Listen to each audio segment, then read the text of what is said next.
I want to talk about the Model Y and the things we know about Tesla's next car after the Model 3. We know that it's going to be, they're going to try to release it in late 2019 or early 2020. We know that it's being built on its own platform. The wiring harness is only going to be 100 meters, which will be significantly less than the Model 3, which is already significantly less than the Model S.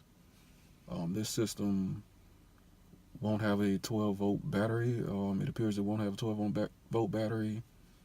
It's going to have its own electrical system that will handle the power and the data throughout the vehicle. The capital expenditures for the Model Y are supposed to be half of what they are for the Model 3, and the Model Y will need its own plant to build the cars. By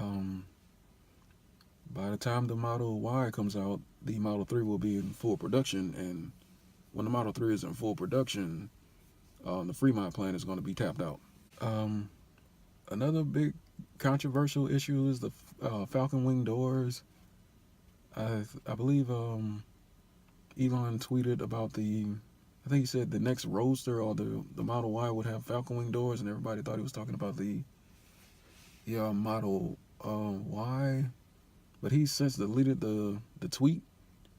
So and I feel like when someone deletes a tweet, then that's either something we weren't supposed to know or something that's not going to happen. And I tend to lean towards that's not going to happen. But I think it's more so a cost. I don't think it's the complexity of it.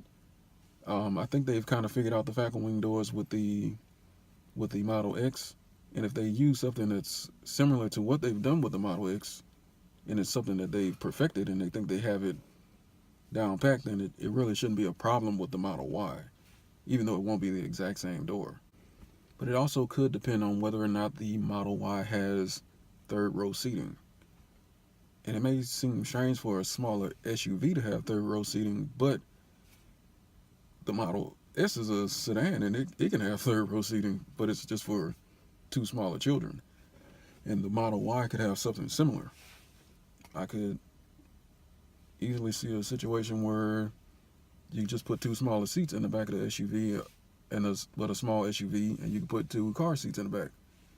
In which case, having Falcon Wing doors could be an advantage to help you install those the car seats, because the Model S did get bad reviews for ease of putting in car seats. But people do look at the teaser picture that Tesla released, and it shows some dark spots on the roof, or that people are seeing dark spots on the roof. I looked at it.